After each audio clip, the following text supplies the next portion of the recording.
recording on my end. Hi.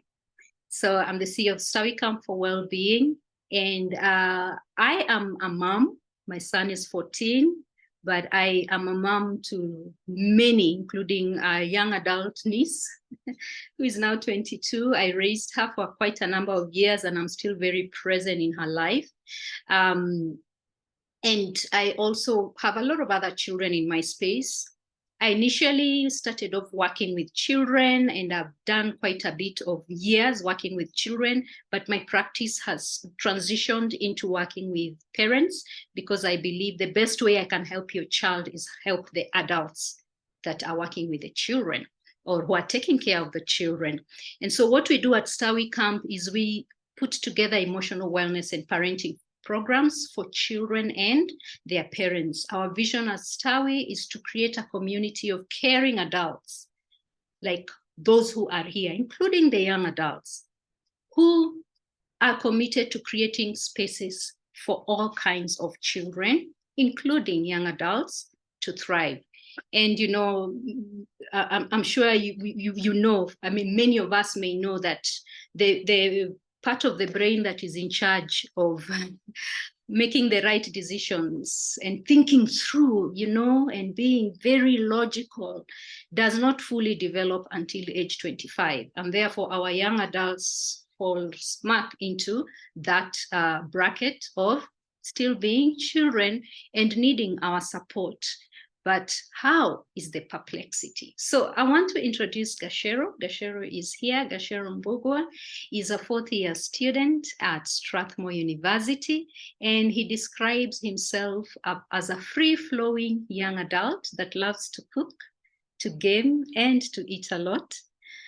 Gasher enjoys spending time with children of all ages because he says it gives him a different perspective of how he can do things in life with a lot of joy. So Gasher, karibu sana. We are so glad that you said yes, because you're going to give us the perspective of the young adult. Most of the time we sit here as adults talking about what we need to do with children. So I'm so happy that you're here. Gasher also is part of the Stawi Camp captains. Stawi Camp captains are the ones who work with the kids. And yes, he does love, he has a way with children. And so I just thought he was such a great fit to be here to give us that perspective from a young adults, from the ground of a young adult. So welcome, Gasher. Karibu sana. I'm not able to see you, but I am sure you're here. So you can turn on your camera. Yes, wonderful. And then Shalom. Shalom, hi. Is it good afternoon? I can't hear you. Is your mic, are you muted? Yes, I was muted. It's just 12 noon. It's 12 noon. All right. Yeah. Okay. A few minutes after. Yeah. I want to hear if the accent has changed since I last saw you. You wish. I wish. It's good to see you from the other side of the ocean. Shalom. Shalom has been here. Shalom is a colleague. We do a lot of stuff together. We share a lot in common in terms of just our passion for parenting, for creating spaces for families to heal.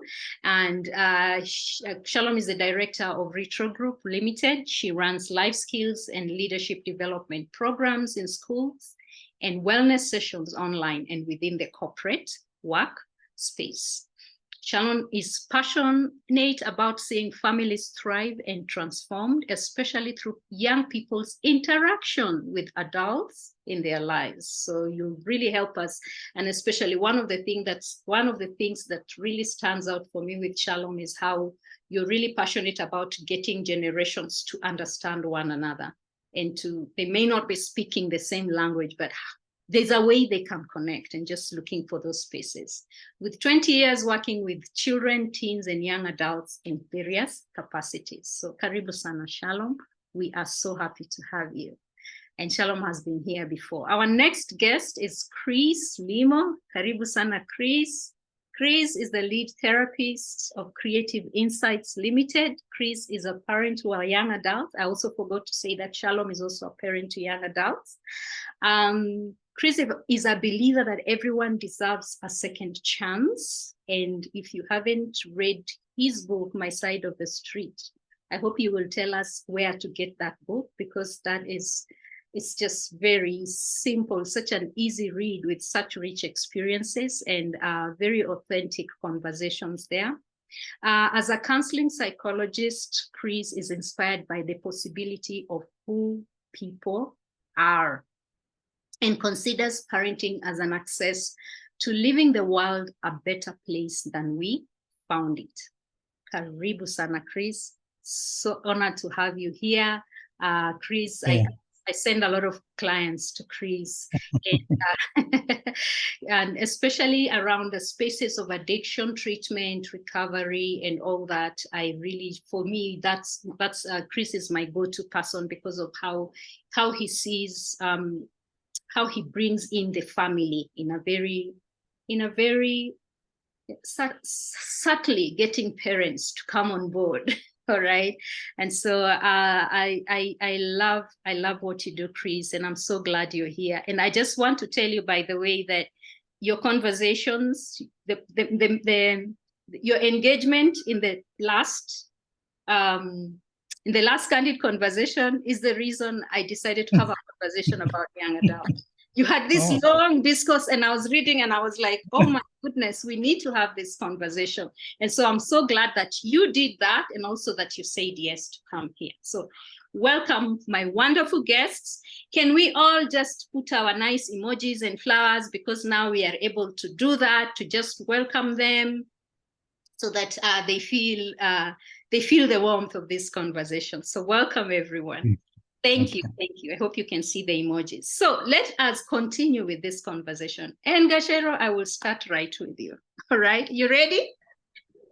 Yes. Okay, all right. And you can tell us a little bit more about yourself, even as you're answering this question. Okay. Now, you've seen what conversations have been in there. Why don't you just listen? You know, what is you? Why?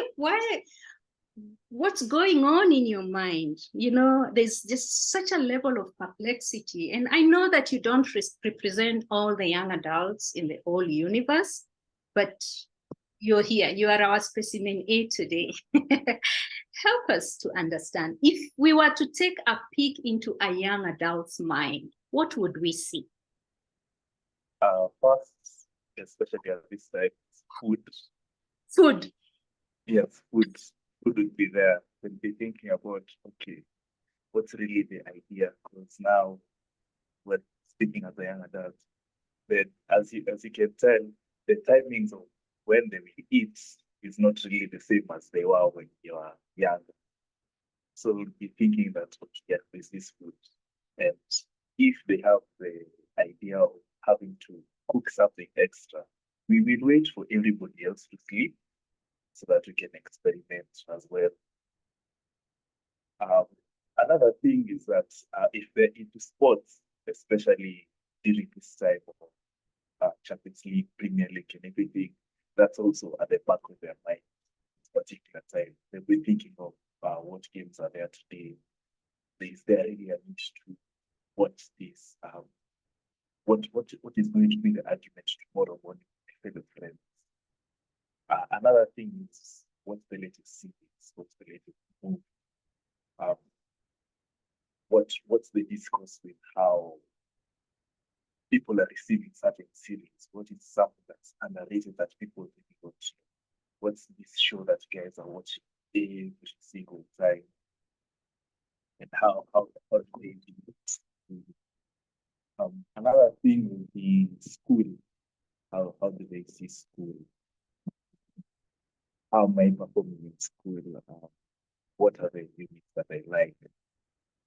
What can I do to make sure that at least I don't get a retake or a supplement, that I don't have to repeat the whole unit? Thing with your friendships with other people. On these parts, you'll see how well do I relate to my classmates when I'm going to school tomorrow morning. When I see this certain person, how am I going to look at them? How will I feel? This is at the moment they're walking at the door, like, start with 50 that nothing. It means that when they speak, Yeah, I thought it was just me. Can you hear Gasher clearly? can you hear me now? Yes, now we can hear you better. Don't move, just stay there. No. I'm just saying that. It's adjusting myself. So for back to now, friends and school. It's still not clear, Gashero. I don't know. There's a way you had moved and we could hear you. Maybe move a little bit closer. I don't know if it's your headphone. Just the mic. And then Thomas Kiaria, kindly unmute. Can you hear me now? Perfect. Awesome. Maybe it was just I was avoiding other noises. But okay, going back to friendships in school, another thing also would be going in ahead is that what is happening this weekend. So in terms of parties, in terms of concerts, especially during this time of the year, there's a lot of concerts that are coming up. There's a lot of parties where we create. Another thing is what am I going to do now as myself? What am I going to do during the week? Is there a certain game for gamers like I and my fellow friends? What games are we going to play tonight? What's really our vibe for this week? Are we feeling more of action games? Are we feeling more sports games? Do we really want to think about what you're going to play? Yeah. I think, yeah, that's when you look into an adult's mind, that's mostly what you will get through. Yeah, and I know. Thank you so much, because you've just, you've just been real. I was looking and I'm like, where's school? And then it came to number 4, and then you put those other things. So the parent in me was like, where's school? But thank you so much. I mean, by just being so real about it, because that's not really what we want to hear as parents. We want to hear. When I peek into a young adult's mind, I want to see, the plans for the future, at the top, and, you're thinking very logically and all that. And so thank you for giving us an idea from your point of view, what is going on. And yes, that becomes a perplexity already, because that's not where we want to be, that's not the experience we want from a parent's perspective. So I want to shift this to Chris. You've heard what Gashero said about what's going on in their minds. And the first thing for me is I'm perplexed. I'm like, why would that be what you think about? Food? I mean, you actually started with food and then sports. Anything that has to do with dopamine, and then friendships, weekend, gaming, movie. And school was slotted in there. I don't know if it was to tick the box or it's too real, but there's a sense that, as parents, we've been young adults, but we often seem very clueless, very perplexed and overwhelmed when it comes to parenting young adults. And yet we've been young adults. So what's going on there? Shed light into that perplexity. Who, me or Gasher? Okay. Please. Yeah, and I have several experiences to, and it's great being here. Thank you for inviting us. And yeah, this is an awesome privilege to be here and to see some familiar names on the call. Yeah, and it started one time. I was in class as a psychology student, and we were doing adolescence. And I was asking this question to the lecturer: why do we have the same conversation about Gasheros, the type of music they listen to, the kind of dressing they do, the kind of parties they go to, when maybe just about 20-something years ago, that's the same question my mother was asking me. What happened? Why did we forget? Why do, yeah, because we were also told the same thing. Believe us, Gasher, we were actually told that. We're told carnival will go nowhere. But I asked the lecturer, why? Why are we? And the question, and that was also because I was doing the same things with my son. What is this song that you can't hear? What's the point of the lyrics if you can't hear them? And he said, by the way, we can hear them. We can hear them and we can get them. So that cluelessness, I think it might sound very simplistic, but we forgot. We forgot that. And when we moved on, and then we saw our parents as being ancient. At that time, we saw them as being ancient, and all of a sudden, we were the ancient ones.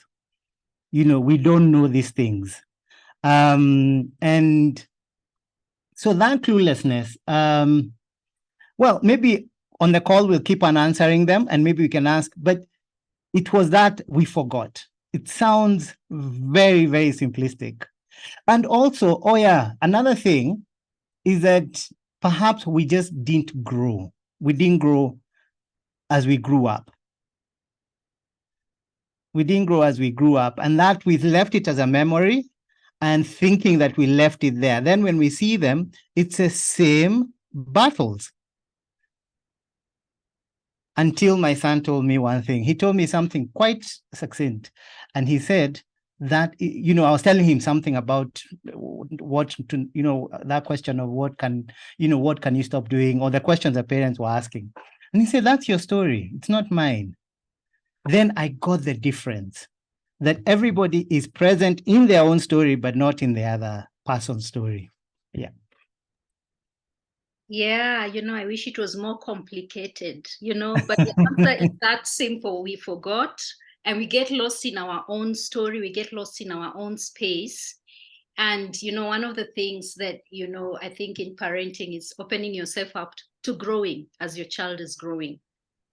We get into this space where you get stuck and like, I am grown, I'm the grown up, I don't need to grow up some more.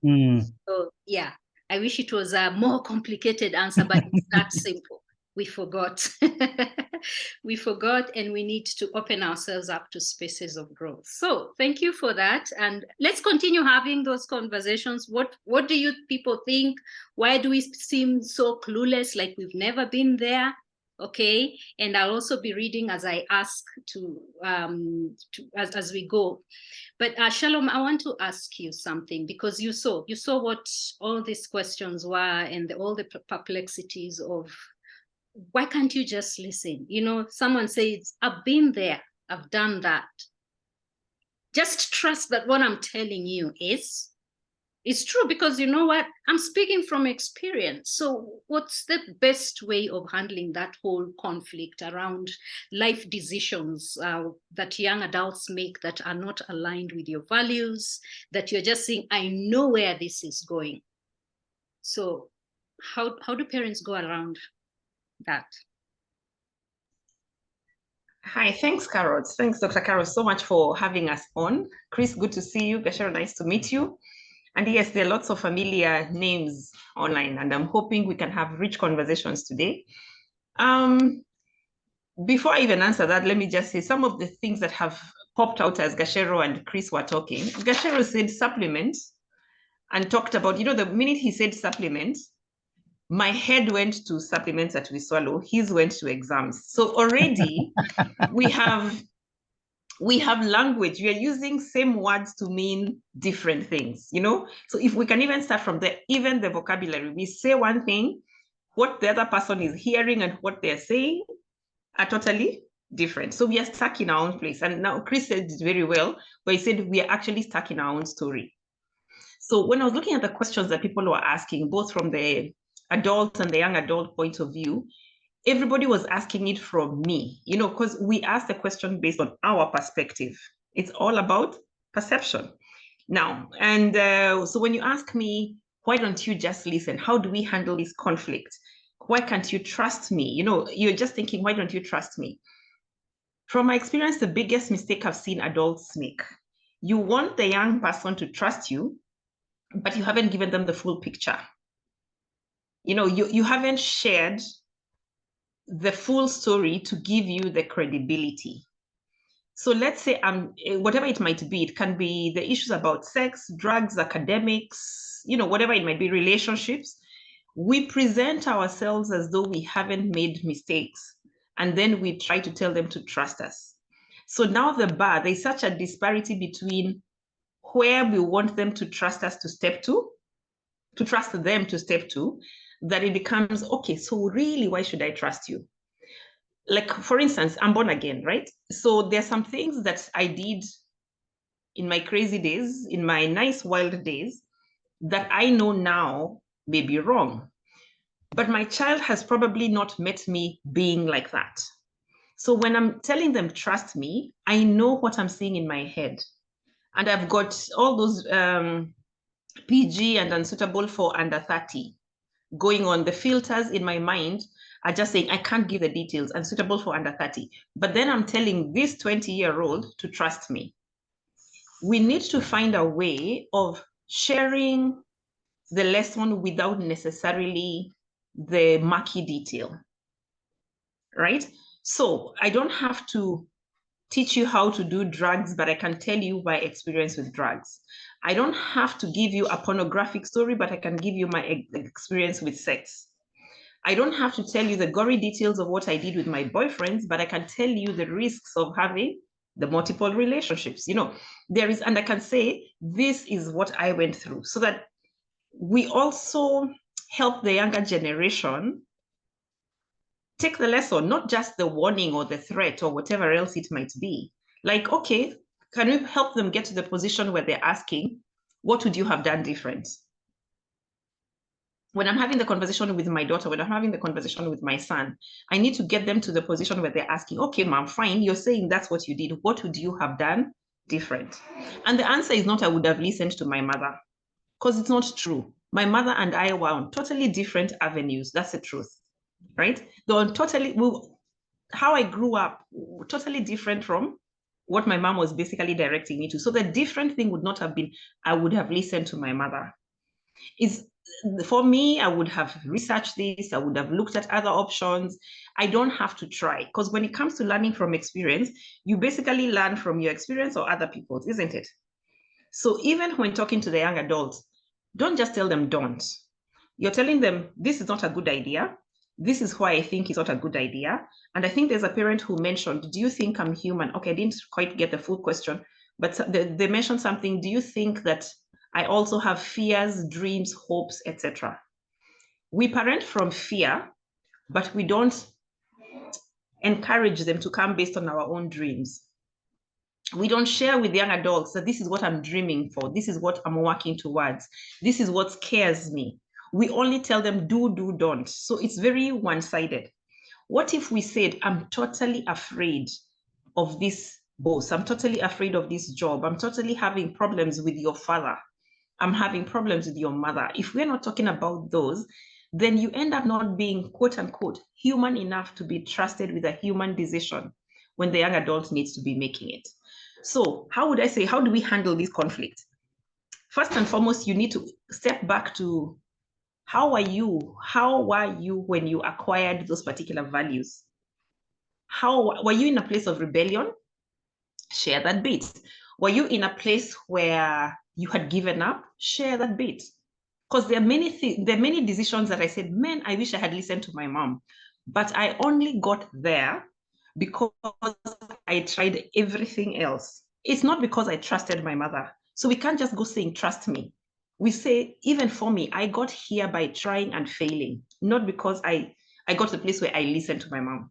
So I'm giving you two options. You can take my experience or you can try and fail. We also try to protect the young adults from errors so much. We build anxiety in them. And I'm sure you have also seen that in your practices, Cara and Chris. We build anxiety because we are making them afraid of trying instead of also allowing them to try, fail, and then assure them that we shall be there when they do fail. The one thing that I must say I thank my parents for is they didn't give up on me. We do wild things. My dad the other day was telling me, I can't believe you're the same person.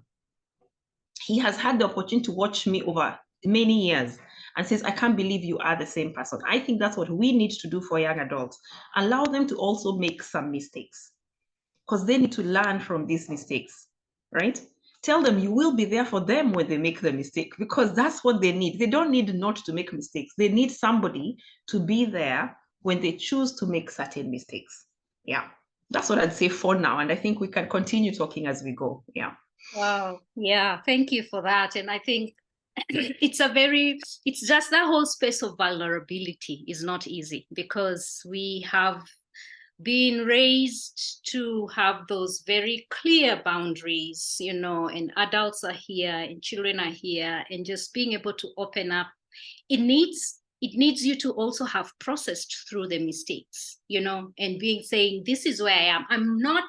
I might not be at the end of it, but these are the mistakes. This is what I've learned from them. This is what I'm using to move forward. But I think just opening a little bit more into the story, the real mistakes, the real obstacles that you experience, and when you are just down, just that being real is what we really don't get into. And I know, like you're saying, it's coming from a place of fear. You're like, first of all, I don't want to expose all this. How will I look? And two, are they gonna now say, see, even her, she made mistakes, and learned, so let me walk? So there's all those fears that we have that we don't really want to get into. But what you're saying is that with a little bit more openness, there's a sense of empathy and connection, and hopefully they listen to you because you have been a little bit more vulnerable.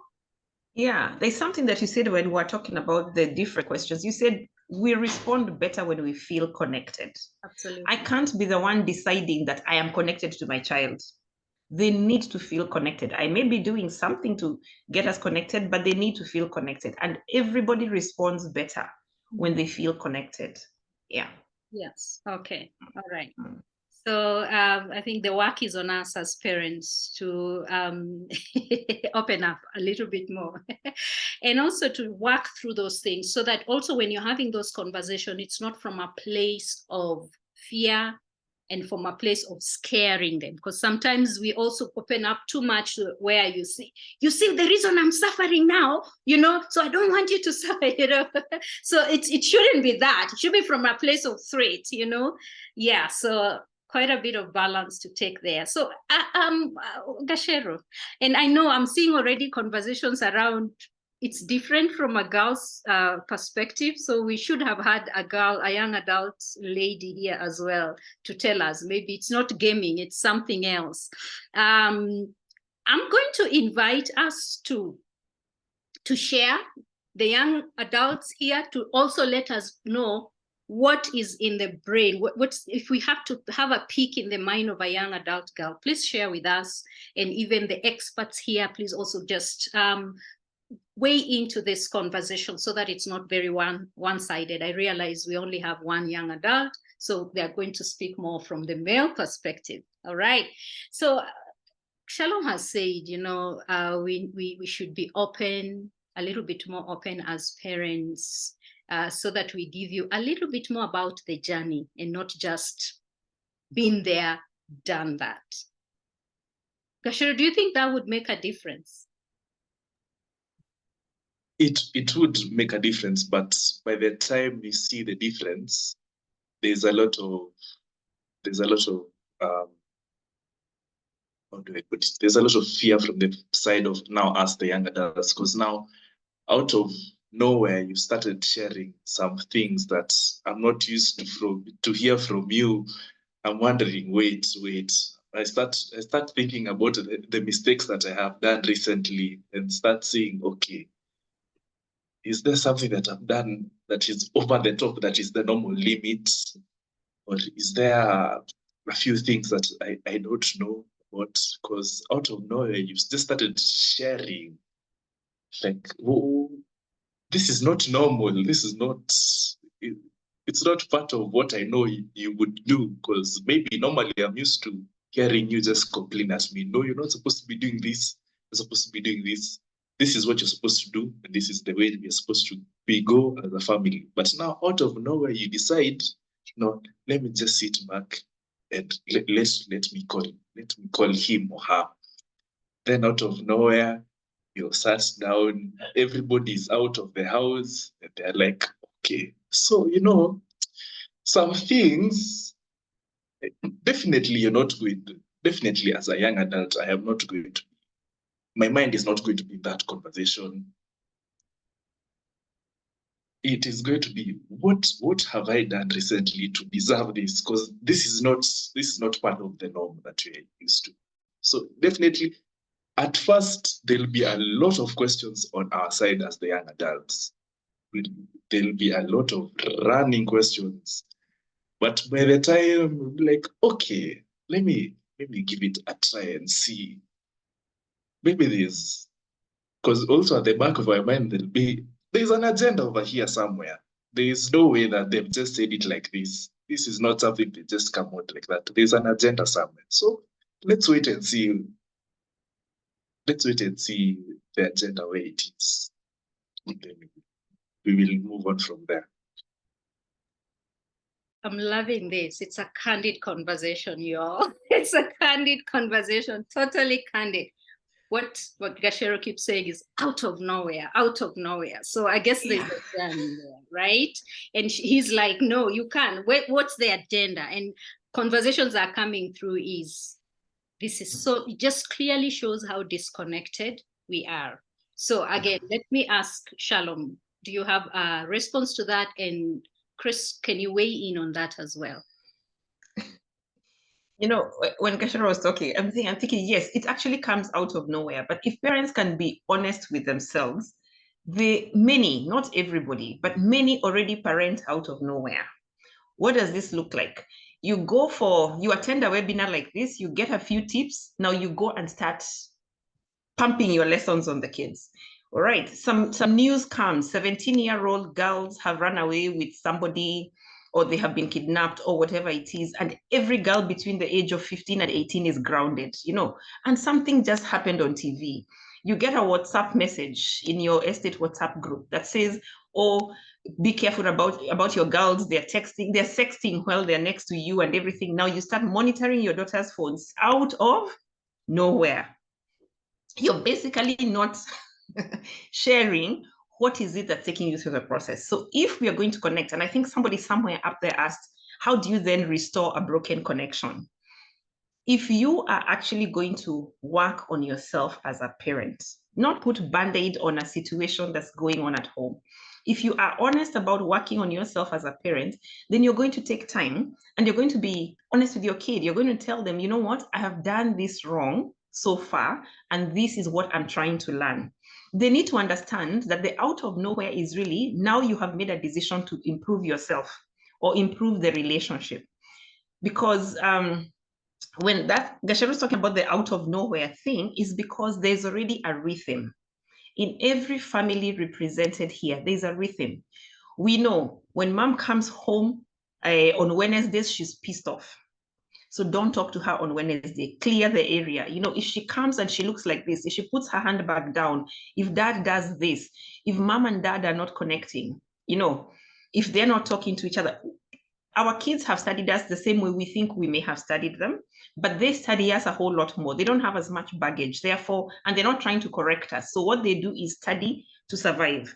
So because that rhythm is there, every time you bring in something, however positive it may be, you're breaking a rhythm and you're destabilizing a situation. Dysfunctionality has become so normal that if you don't shout at me as a young adult, I'm wondering, so why are you not shouting? And you raise anxiety. You shout at me every single day. So how come you're trying to be nice? What do you want? So mistrust has been developed. So how do we restore this connection? It has to be gradual, and it has to be based on what you were talking about earlier, vulnerability, openness about the situation of, this is something that I want to do this different. I remember getting to a place where I had to do that with my son and tell him, I brought you up a certain way, but now I know better. So I'd like to do this different, and this is going to be an interesting journey. And then as he grew older, I got to the point where I gave him permission to actually talk back. Like if you catch me, help me also on this journey, because I can't practice parenting on Gasher. I haven't met him. I've got my own young adults at home. So I need to give those ones the permission to tell me, stop bothering me. This is what is on my mind right now. Or, hey, mom, can you help me with this? And if we don't do that transition gradually, allowing ourselves to make mistakes. My default, if my default is screaming, I grew up with a typical African mom that people talk about. So I became the African mom. If I'm not going to give myself permission to also fail and tell my kids, you know what, sometimes I'm going to go all mother on you. So this is how I can get space. This is what you can do. We need to help each other manage the healing, so that when you catch me shouting, you also don't get annoyed at first. You understand that this is a default. I've done this for so many years. That's the only thing I know how to do, but I'd love to do it different. So before you get so upset, remind me that I promised I would not shout. So it's something that has to be done over time. It has to be gradual. It has to be done over time. You will make mistakes as a parent. The young adult will mistrust, the trust. In fact, it's something we used to do in BNI, a business environment, where we say trust takes time. If you have brought up your child mistrusting you, they're not going to trust you just because you attended Candid conversations with Dr. Carol. No. They are going to take time to trust you. You're going to have to be consistent in this commitment you're saying. You're saying from now on, we are going to be open with each other. Yeah, right.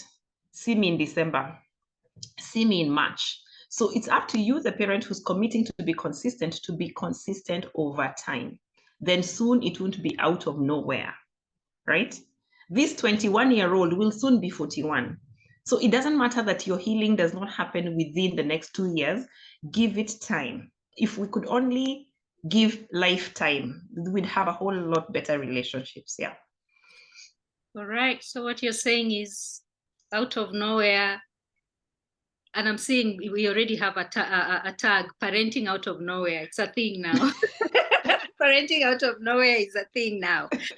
Please weigh in and also just let us know then how that looks like, how being vulnerable looks like from a dad's perspective.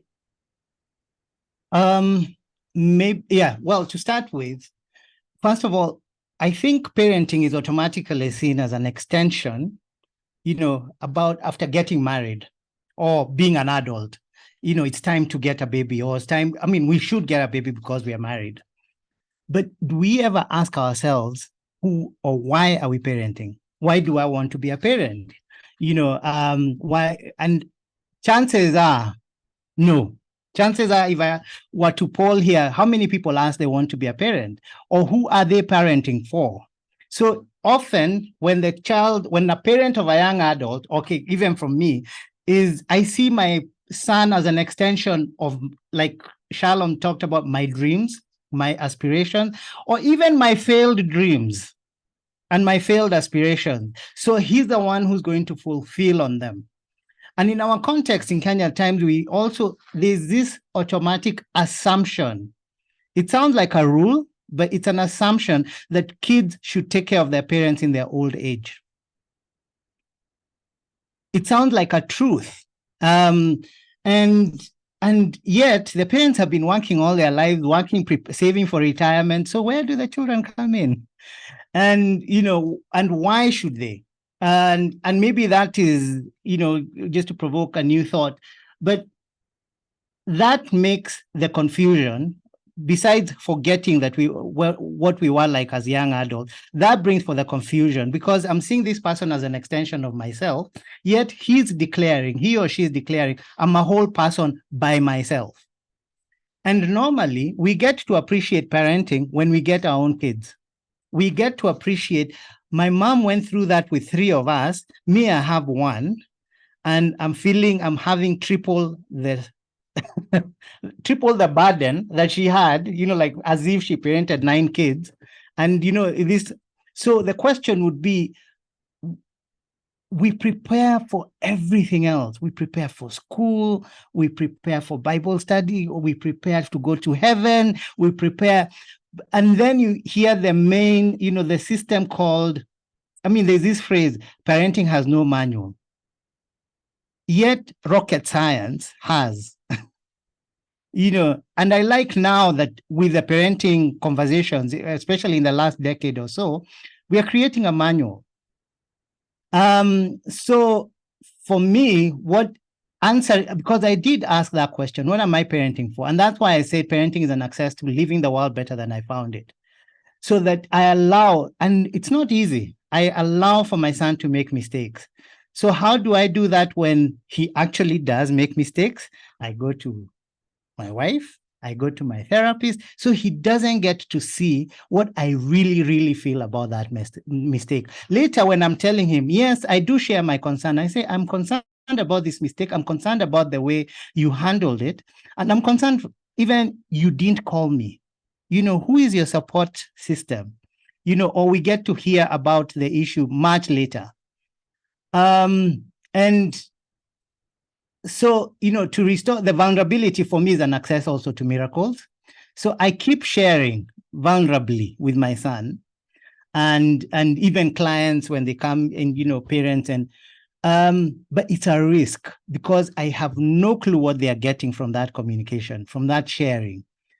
But what I also let go of is that they will get it in that moment. So there are some things we have seen, results 3 years on, from a conflict over, during COVID, and then something happens 3 years later and says, oh, that thing you guys were saying about this, in fact, I got to see. I'm saying, yeah, I wish you saw it 3 years ago.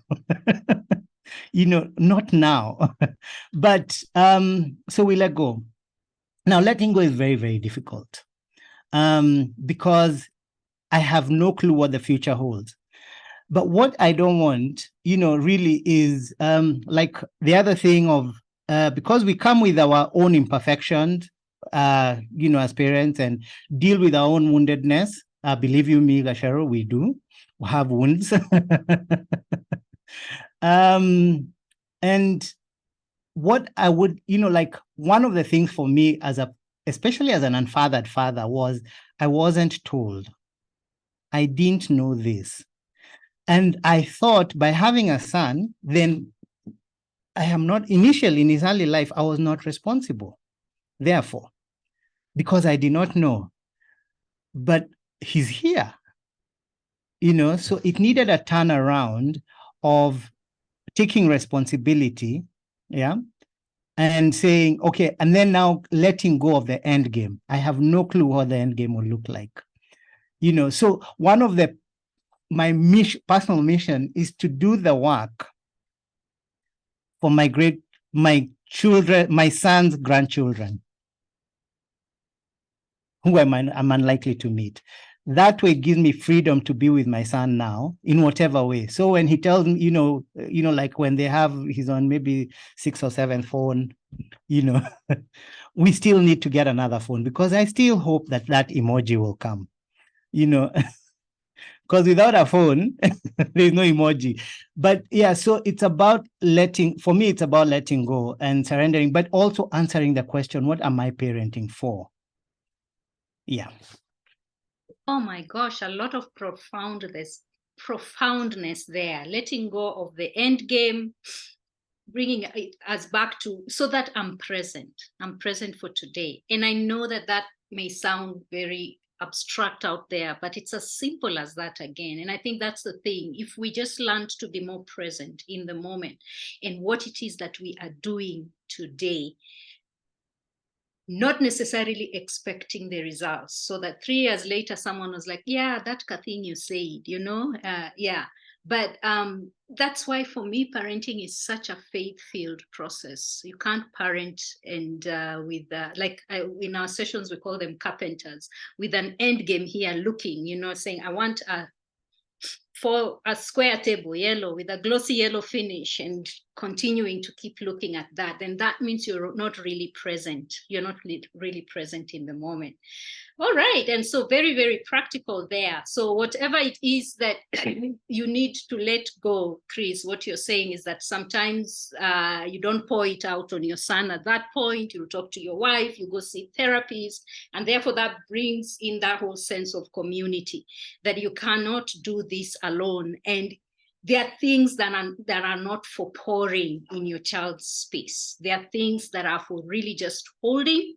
As much as you want to pour it all out there, to hold back and make sure that you're getting spaces to be able to unpack that place. Okay, all right. Now, I know that there's so many conversations going on here. I'm looking at the time and I'm like, okay, we're not doing so badly. But there was something someone said here, and I just want to bring it out to get us to, you know, Shalom and Chris to speak into it, as well as Gasher. Someone said here, Cynthia says, I think we are concentrating on how parents can improve. I suggest maybe we should concentrate on how can a young adult learn to stay and be in a relationship with a parent who is toxic. Your thoughts, Shalom? Wow.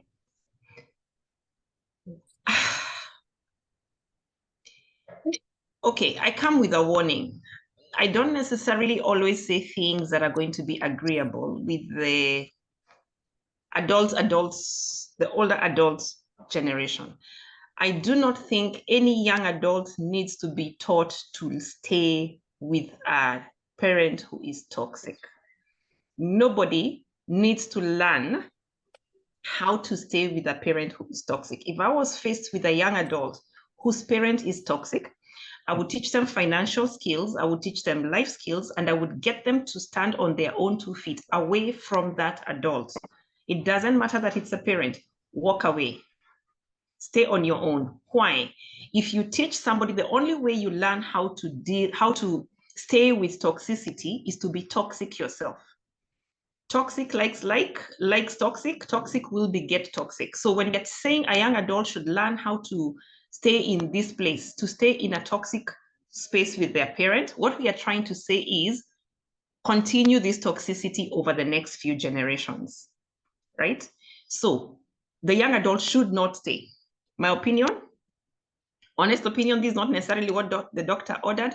No young adult should be staying in a toxic relationship with a parent. Young adults need to be able to stand on their own 2 feet and walk away.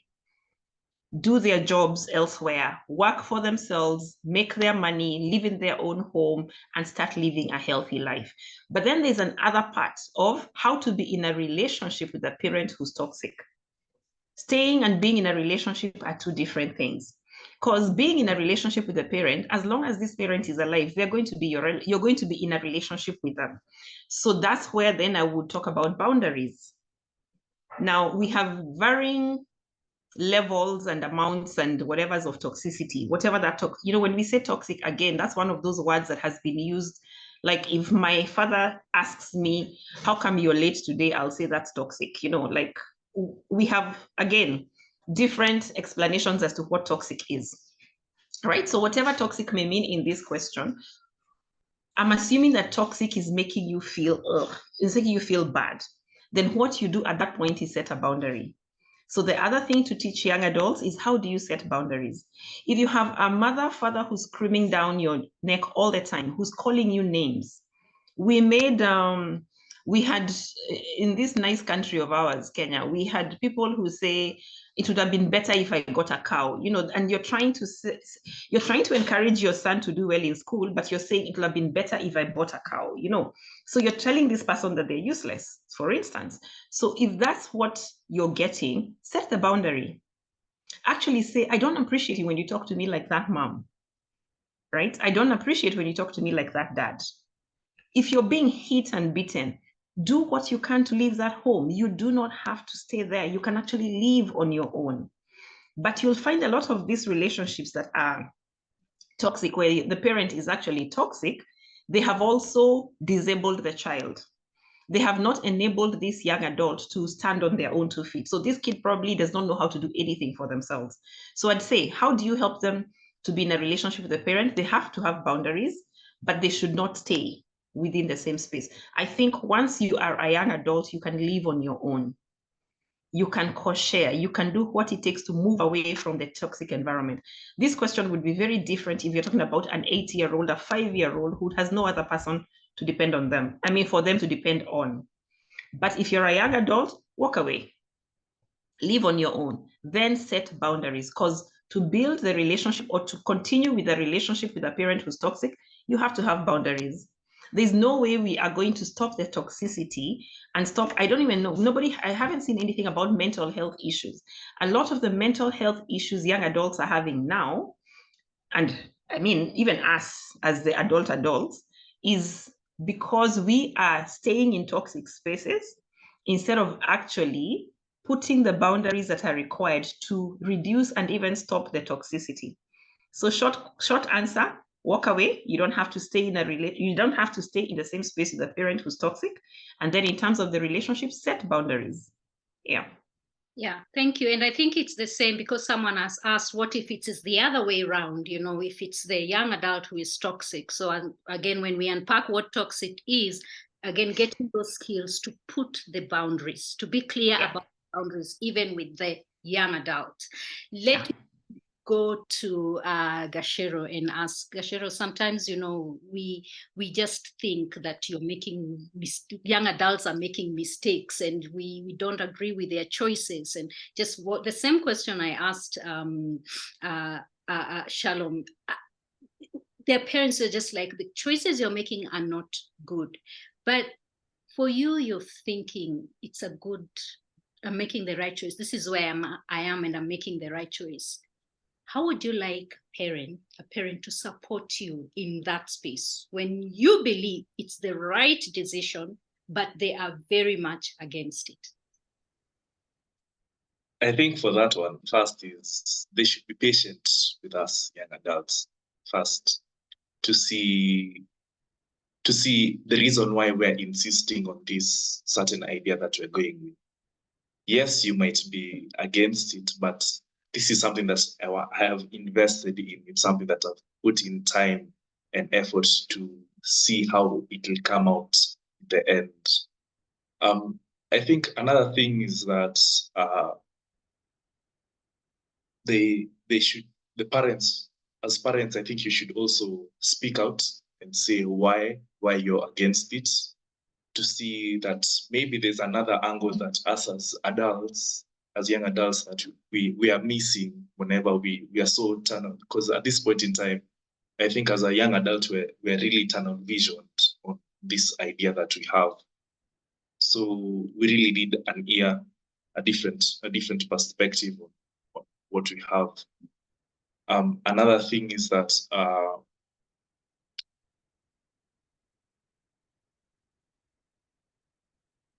just time, just give us time. Really, that's all I have for it. Just give us time, because yes, it might work out in your favor. Then in the end, you'll be like, you see, I told you, this is why you shouldn't have done it. You'd have saved this much time. You should have done this other thing. And also, the other flip side is that it might work out on us. And the reason why it worked out is because you told us not to do it. And this was the reasons why. So we avoided those reasons, and we still continued in what we continued to do. And it actually worked out in the end. So yeah, that's what I have for it. Yeah, I mean, I think there's someone here who was saying, did I lose it? Gasher is actually speaking into what we all know theoretically. Allow them to learn through their own mistakes. That's what you're saying. And how scary is that? Okay, I mean, story of the prodigal son. Clearly, you know, go there and start eating with the pigs, and one day we are hoping that he will come back, you know. And so I know that's a very, very scary space, but we know that theoretically, and I think even practically, we need to learn to get to a space of letting go. Now, Chris, you want to add on to that? Yes. Parents, your children owe you nothing.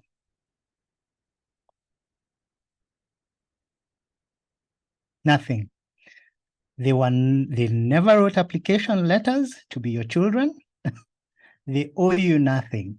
And there's even, especially firstborns, you know, they feel they come with a debt, with already a debt, you know, and I have often, like even when talking with parents, their parents who have gotten out, who have come to inquire about their children not towing the line, and they come out really angry that I'm not helping. Because he says, but he's the firstborn, he's a man, he's supposed to do this. And I said, where did he get this? Or where did you get this? He said, no, but it happens. And as young adults, especially when they're transitioning from the dependence to the independence stage, what they see parents as debtors. You owe them. So how can you be, you have a debt and then you come and make noise? If you owe money somebody and then you go make noise at the person you owe, it doesn't even make sense. So changing the conversation is you can ask them, what would you like? What would you like to see? What would you like to see differently? And then I like about what Gasher said about time. Wait for that answer. It will come 3 years, even if it's 3 years in, it will come. But when we go and say, how some of us used to be told, today you will know who your mother is. They said, but I've always known. I've always known it was you. How come all of a sudden today, somebody seems to have a memory loss here? But it's not me. So I'm wondering, how come you don't seem to remember? Or how when we used, like the languaging that Shalom said, that thing we used to be told, and when it's done in vernacular, you're told, shame on you. And then you're also told in the same conflict, you have no shame. So what am I supposed to have? So it was. And then when you hit the adult world, you actually want your parents, but now you're even afraid to go back to them to tell them, look, help me out here. Help me out here. So if we change that narrative where my son, even when I request for that emoji, when he shares a status update on Father's Day and then I'm blocked the next day, for me, it's amazing. To me, it was an accomplishment. We are restored connection. To me, we were connected. But then I also get to understand why that status needs to be blocked. Because he's owning his young adult space as a young adult space that his ancient dad might not get, which is not really true. But but we are debtors as parents. I think, well, my accounting was not really, but we owe them because we are the ones who made the plans. But we also, that's why we needed to ask the question, what am I parenting for? Thanks. You're asking that question, and I hope it's not going just over our heads. As in, it's such a deep, profound question to sit. What am I parenting for? It is, the answer could look obvious, like, because they're here. So how did we make the decision to bring them here? So I think it's just one of those things to go out there and reflect on. Okay. I think I want to ask you, back to you, Chris, now that we are talking about giving children time and being patient with them and all that. At what point do we just say, you know what, let's release them and trust that we have done all we need to do? Should we even release them in the first place? I confess I got this from Teacher Clifford from the last webinar. We released them on day 1. Okay. When they are born. When they are born. So that, for instance, that thing about where should they sleep from day 1? Get them their own bed, their own space. So from day 1, just know you're sending them for the next generation. So it's from day 1, not when because when you get them at young adult, that toxicity will show up. And it will be at times it's even polite. How come you're leaving me? Parents and saying, can't you just even get a house near where we live? Then what was the point of living? In fact, you can be coming for meals. You can be coming to wash your clothes here. You don't have to go far. You can come and borrow the car if it's that kind of class. Yeah. And yes, there's a tradition of people building, the Dingiras, and across, I think, even a lot of African cultures. I'm not sure the answer to what the reason for that, but from day one, that's when we let them go, and then still stay connected. And then it's still, like AC. I mean, like AC electric current. It's not one way. Then it's really back and forth, back and forth. Yeah. It's a loop, it's a dance. And I think it needs a lot of, again, back to our own sense of self-awareness to be able to even tell how far to go in and how far to release. It becomes a dance, like you're saying, going back and forth. Again, out of our own working on ourselves. I think if there's any conversation, if there's any one way, if there's one way that our candid conversations go, is parents, work on yourself. You have control. Yes. The one thing you have 100% control over, and these other things are intricacies.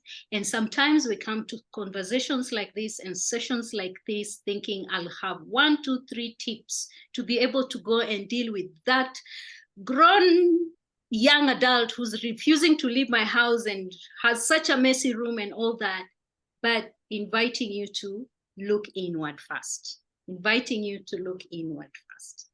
Gasher, you have laughed. Do you have something to say?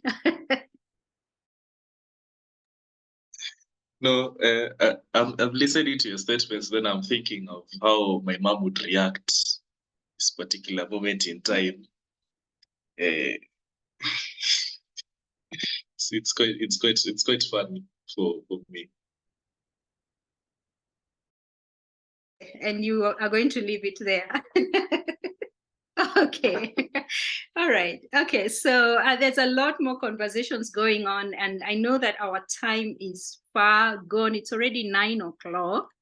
I wanted to then just go back. Let me see what else I wanted. What are some of the personal? Yes, Shalom. How would a parent know their voice has influence in their young adult's life? And how can the young adult recognize the voices influencing them?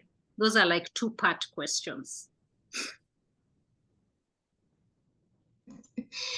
Gashero has answered the other half. He has had something and then imagined how his mother would respond. That's how you know there is influence as a young adult. So if I can answer it backwards, as a young adult, how will you know about that voice influencing you? It's the voice that's in your head when you're not speaking loudly, right? From that day one that Chris is talking about, we are not necessarily born with an inner voice. We acquire it over time. And we acquire it from the outside in, and when it's repeated over time, it becomes our inner voice. So if I sit here and think I'm stupid, it didn't start with me. Somebody somewhere called me stupid until I believed it, and I started calling myself stupid, right? So for a young adult, you're asking about how can a young adult know the voices influencing them? It is what you hear in that moment of silence, right? And when you look at some of the movies that they have made, Inside Out, Haman's Head, etc., there are always voices in our heads. Now, if I'm about to do something and I'm talking myself out of it as a young adult, so this one I'm answering as a young adult, if I'm trying to do something, I want to dare, and then I'm talking myself out of it, the people influencing me are voices that have been afraid, right? If I am trying to do something and I'm being cautious, not talking myself out of it, still afraid. So the emotion, the thing that you're feeling at that point in time is still fear. But there's a voice that's saying, what if you try? What if you find out a bit more? What if you ask for help? Then I will know that the voices that have been influencing me are voices of encouragement. So the thing I'm about to do will still be scary, but some voices will tell me back off.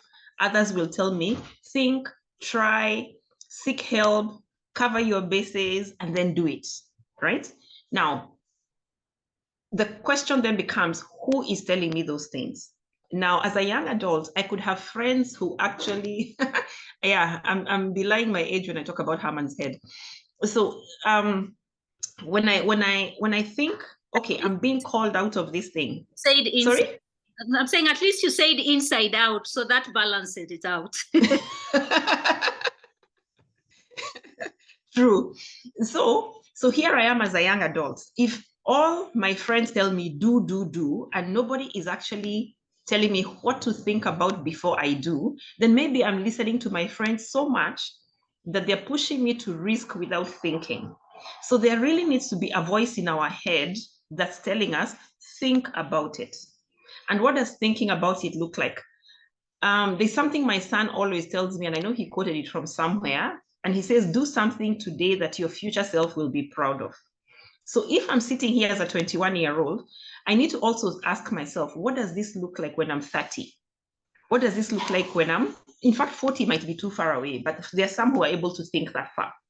But you have to think before you do. And if the voices in your head are not telling you think, then you should question them. Even your parents should not be thinking on your behalf. Your parents should be teaching you how to think, right? So that you think your own thoughts. I remember one time I had a very stupid little incident in a kitchen. I grew up using a knife without a chopping board for most things, right? And so I was cutting up pumpkin and I chopped myself. And my son looked at me. He was in his 20s. He's in his late 20s now, but his earlier 20s. He looks and I've chopped myself and he asks me, why aren't you using a chopping board?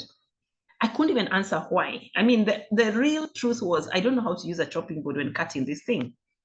But now I've ripped into my finger and I'm bleeding, so the job has to stop. He took the job, he took it over, he finished it in under 5 minutes because he was able to practically do it on a chopping board. So at some point, we need to also ask ourselves, okay, who's telling you to do what it is that you're doing?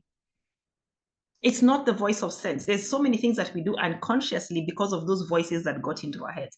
So even as a young person, you need to ask yourself, okay, fine, I may be wanting to reject my mother's voice or my father's voice, but do I have another older person that I trust without the pain connection? Are my friends the best friends for me? If my friends' voices are the ones that I'm hearing all the time, are they necessarily the best? Is it these ones or these ones? We all need friends for raha and fun, and we need friends for investment, in our future and all those other things. And we need to learn how to balance the voices in our heads. But when it comes to the parent, how does a parent know if their voice has influence in your young adult's life? You really only have to sit back, watch, right? You have to actually back off. You need to shut up to know whether your voice has gotten into their head. You will never understand whether you're making a difference if you're still talking. So keep quiet, watch how they're behaving in their young adult's life, watch the decisions that they're making. And then you will know, is my voice in there? Now, again, your voice could be the one of fear. So if your young adult is afraid of making decisions, then maybe your voice is a voice of fear, and that's where you're influencing them. Because this influence doesn't necessarily have to be positive or negative. It can be either, and it can be both.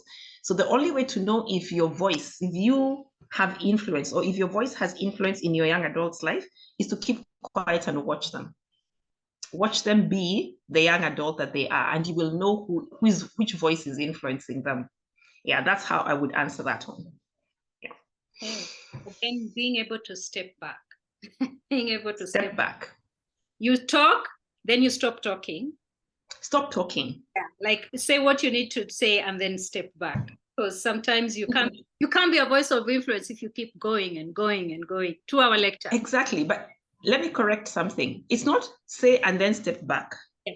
Is you have been saying. Okay. So keep quiet for a while. Yeah, as in, and I'm not saying don't have a conversation with them, is you can't be the one guiding them all the time. At some point, watch how they're doing in uni, watch how they're handling their assignments. Let them be responsible for failing and doing the supplements. Yeah. The soups.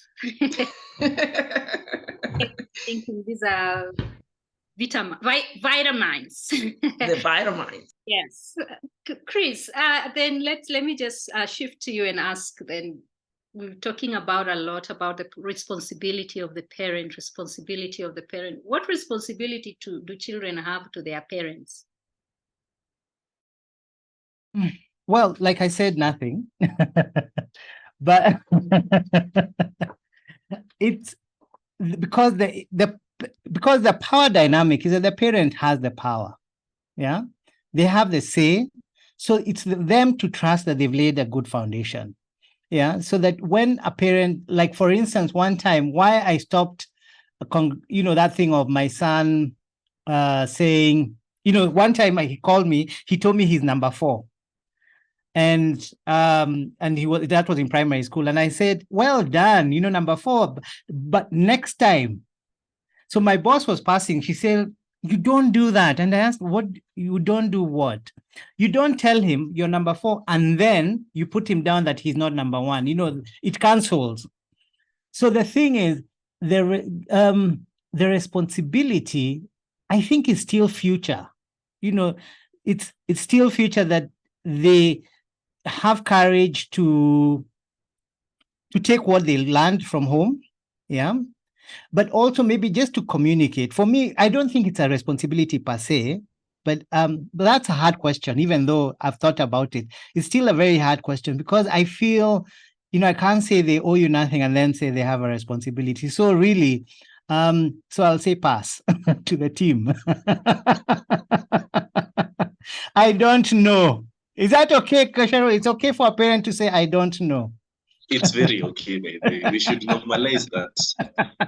But it's not knowing.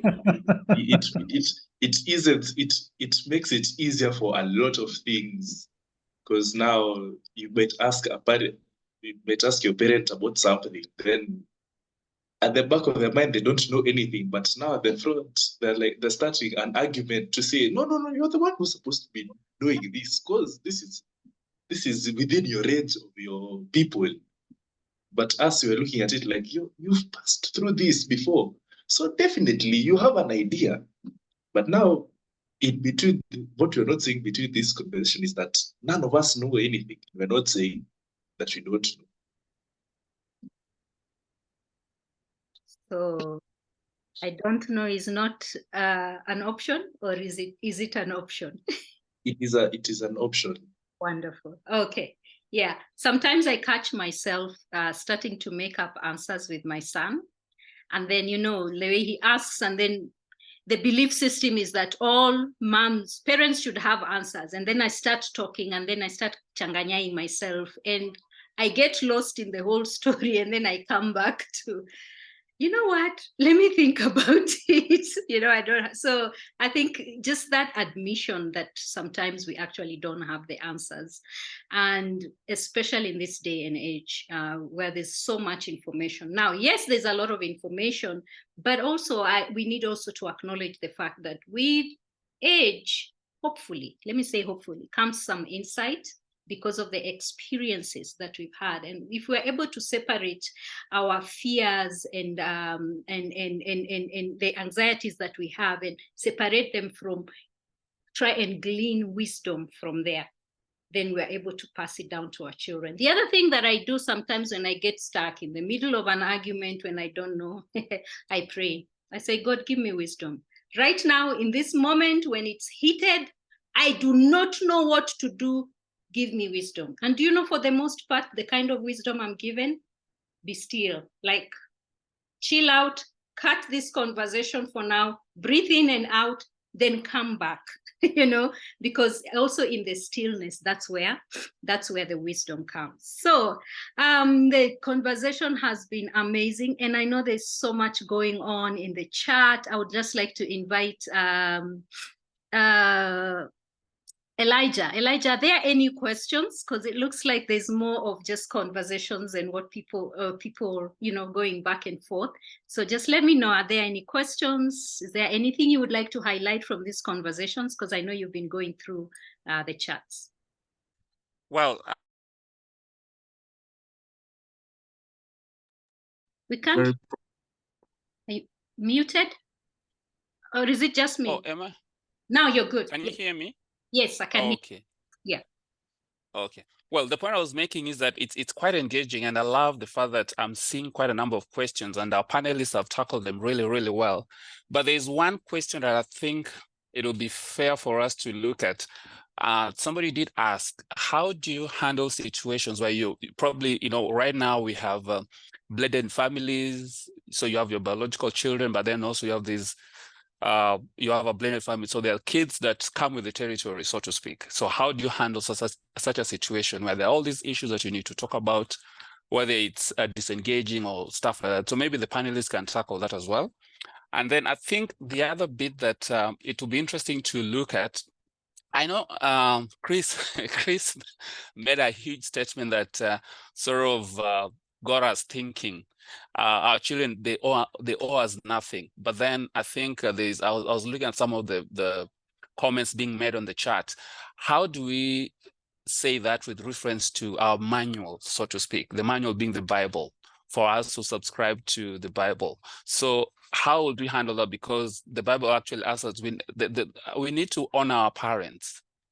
So maybe we need to be able to tackle that if possible. I think that will be fair. So then after that, we can see if there are any other further questions. And I keep encouraging guys, let's just post our questions and we'll try and see if our panelists can handle them. Thank you. All right.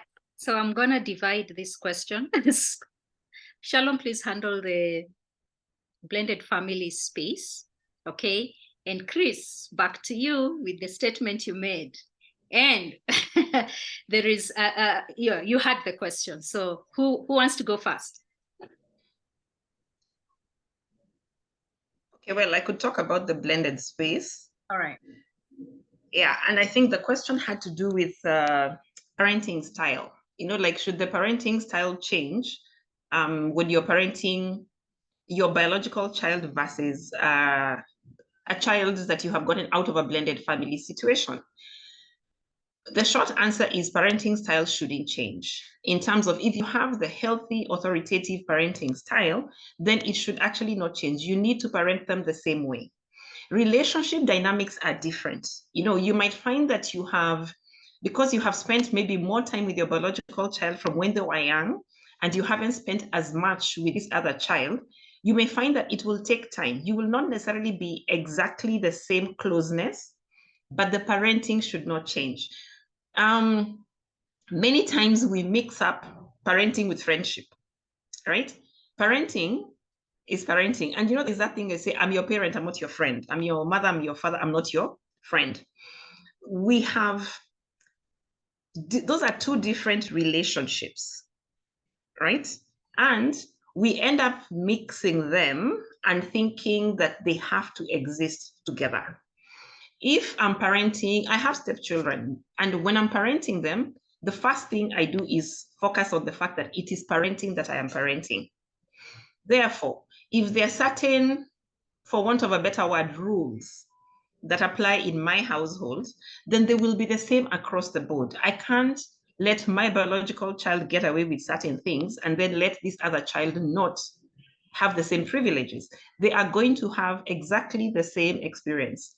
Now, so the rules, the warnings, the lessons, all the things that constitute parenting, they are going to experience them exactly the same way.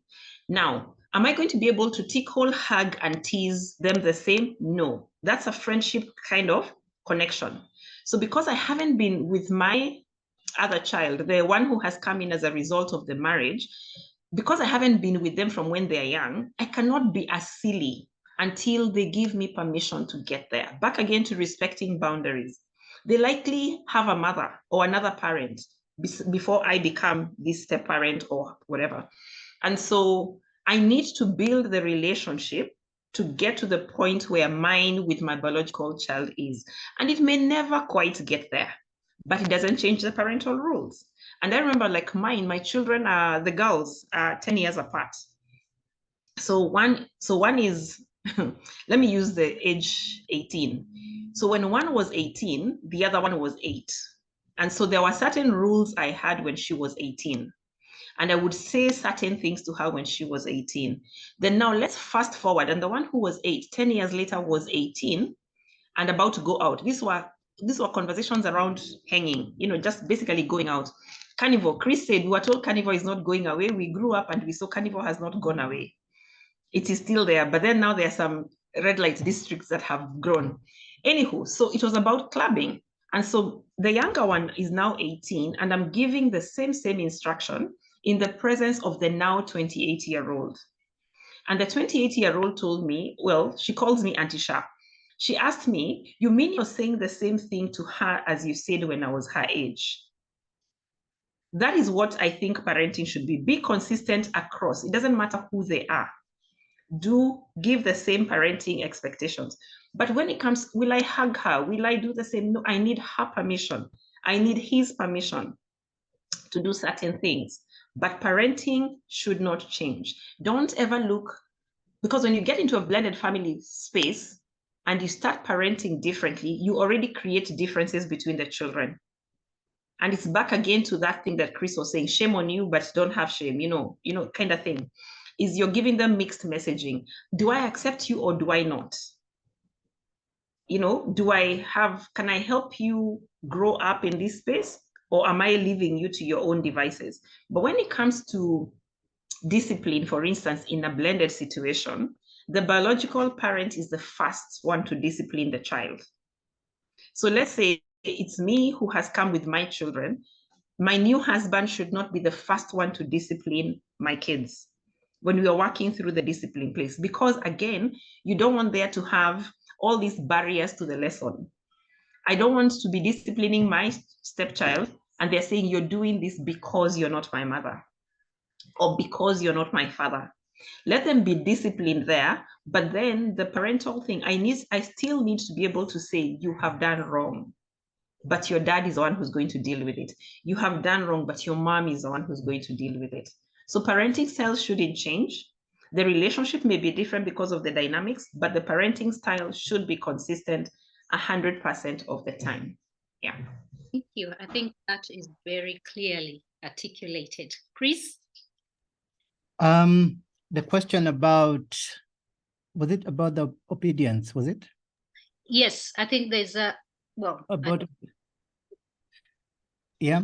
Children, obey your parents. Obeying your parents. Yes, well, absolutely, yes. Yes. God has no grandchildren. So I am a trustee. So for me, it's to get instructions as a trustee from God, on how to do the, the parenting. And even that instruction in the good book is an instruction from God, not from the parents. At times we take the God status and enforce it ourselves as if we are the ones who made that rule. So honoring a parent is, so for me, the parenting outcome I would want is where where the child is obeying out of choice. So like being there for my aging mother today is not because of an instruction. It's because it's a choice. And it's loaded with freedom, it's loaded with respect, and it's loaded with connection, especially, and it's not loaded with a burden of, and that's what even we are talking about, when we talk even about inheritance, the inheritance conversation that show up in the media, I think even that should be done when one is alive, because of the relationship you created. So as a trustee, for me, it's about asking my maker, what am I supposed to do here? The wisdom you're asking for as a way of being, not only just in those moments of lostness. So, and that's where the self-awareness comes in. Spiritual practice and spiritual growth should be intentional. It's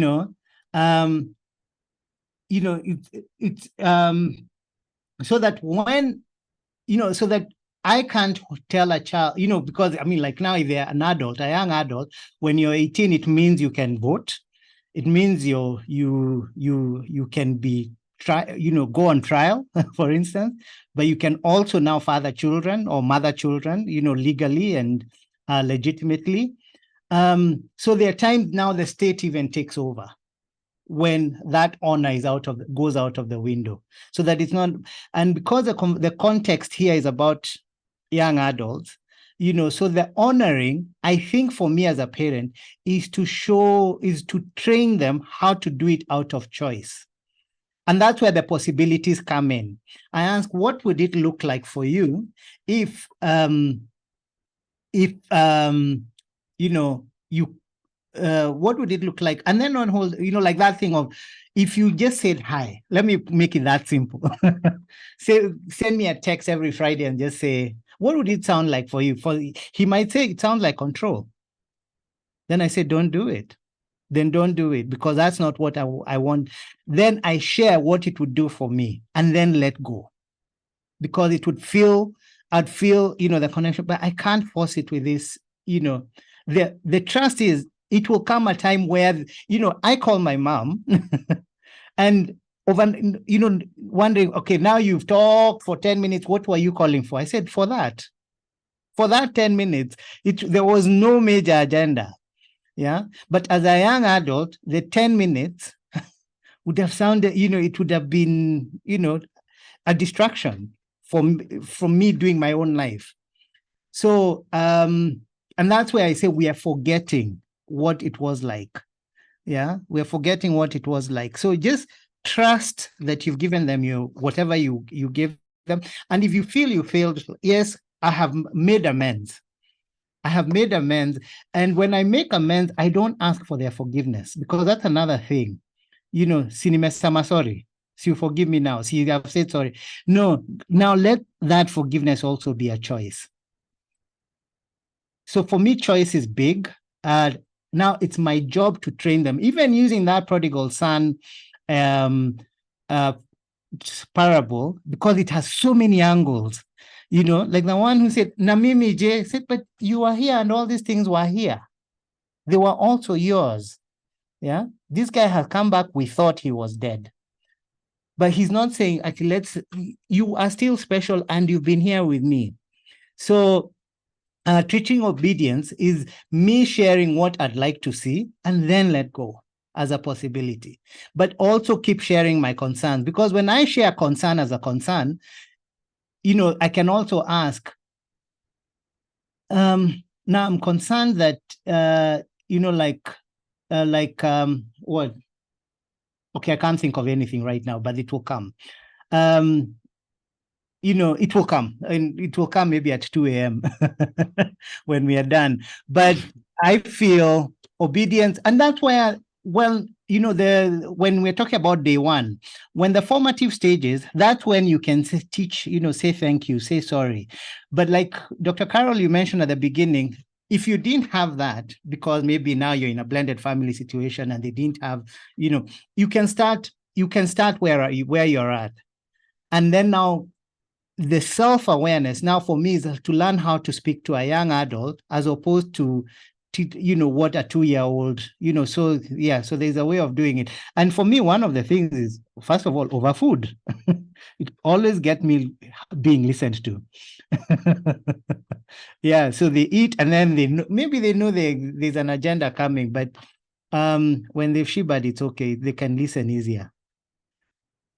Gasher, you were supposed to do this and this one. Time you talk about food, it makes Gashero happy.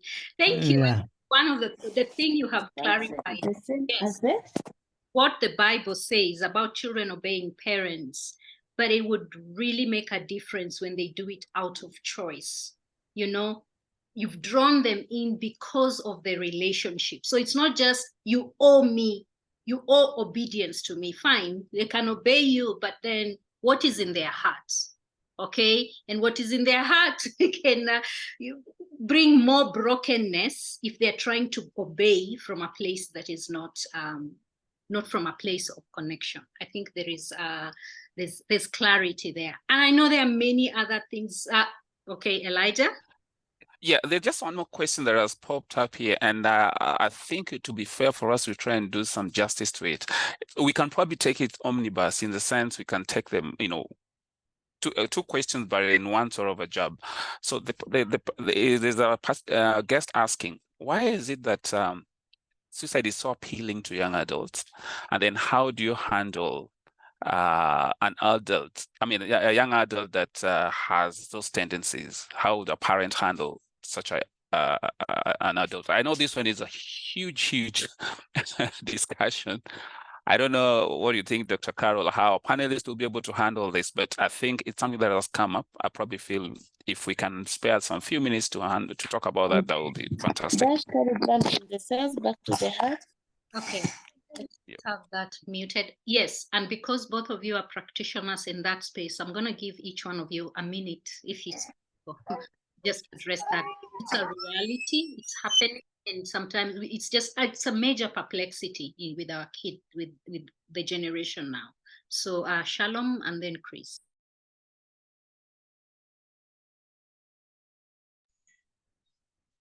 So the question was, why is suicide attractive to young adults?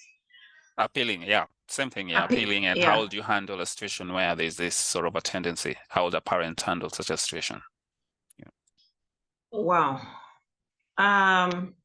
I'm trying to think of a very short way of answering this, because like you say, this probably is a whole new webinar, if we may call it that. And probably, Dr. Carol, it's something to think about, just so that we dig into what suicide, like how to totally understand suicide. But I think what is appealing is not suicide. What is appealing is to ease the pain. It's just that suicide is a current and present solution to easing pain that is available for adults at this time. If we were to step back and ask ourselves, what did we do to ease our pain when we were younger? That thing was what it was. Then now it's a suicide. We understand it more. We read, not understand from the point of we get it 100%, but we know about suicide a whole lot more, and therefore it has become an option. So the thing that is appealing is to stop the pain. I want to stop the pain. I need this to end. There's a question that had been asked earlier. What if a young adult has nowhere to go? They have no way out. When you feel like you have no way out, you will look for the only way to escape. And if nobody ever told you that you could actually physically run out of the house and walk away from that situation, then the only way out is out of this earth. I've got a young adult who likes saying, I want to unalive myself. They don't say I want to kill myself. It's I want to just stop being alive because of what being alive represents. So I think the thing that is appealing is not suicide. It is just getting away from the pain. So what should a parent do? Different people will commit suicide for different reasons, but you find that if you as a parent can talk about options, talk about how to handle difficulty, there's so much, because it's about handling difficulty, it's about finding solutions, it's about coping with tough situations. If we're not talking about some of those things, then suicide may end up being the only available option. But the whole thing, we talk a lot about this in parenting circles. We talk about having a village. If I'm having a problem as a mom with my son, and I know Chris exists, I need to tell my son that Chris is there. It's not me who needs Chris as much as my son who will need Chris. So if my son makes a mistake and they feel they have disappointed me, and the only way out is to kill themselves for whatever reasons, they have let somebody down, they have quote unquote become a failure, I need to have told them ahead of time, when you see like things are thick, run to, for example, Chris, because this is what he can do for you before you choose to die. Right? So I think the question about suicide cannot be answered in 2 minutes, but it's a kind of thing that I would say, if we are consistently giving our young adults other options to solve issues, and we are consistently talking about how do you cope when you are at the bottom of the pile in terms of academics, how do you cope when you've been dumped by every girl and you're being mocked by every boy? How do you cope? That's a real one, Gasher, right? You just try to hit on this chick, and one after another, they're just rejecting you. So what do you do about it? And you're thinking, I can't face the world. I can't go back to school. I can't go to my friends. I can't be seen out there. So the best place to ensure, the one place you're 100% sure you will not be seen, is in the grave. So how do we normalize those conversations so that we make it easier, so that we are not getting to the place where suicide is the only option? And then also, like I'm saying, do this as a webinar Yeah. where we look at, those commonalities of suicide, and we just go over them and say what is it that makes suicide happen, and how can we look for alternatives when it comes to life solutions. Yeah. And again, in this space, as mental health practitioners, have a very hard time giving reason why. So I know the pain, the belaboring you're doing by just trying to summarize that into one. But Chris, anything to add? Well, yeah, I was also going to say the same thing, that they don't want to end their lives, they want to end their pain. But what made the pain arise? And that's where the parenting manual, if it was present, I mean, imagine we spend 20-something years preparing people for a job, at least when we're growing up. So many vijana, that song. But so the parenting manual could also include, that we are responsible for our the psychological development of our children, their social development, their spiritual development, their emotional development. And that's what, should a manual exist, that's what it would, say how you could do that. And that's why people go for birthday parties, kids are taken to birthday parties. It's not so that I don't know anything else except for that social development, and spiritual development.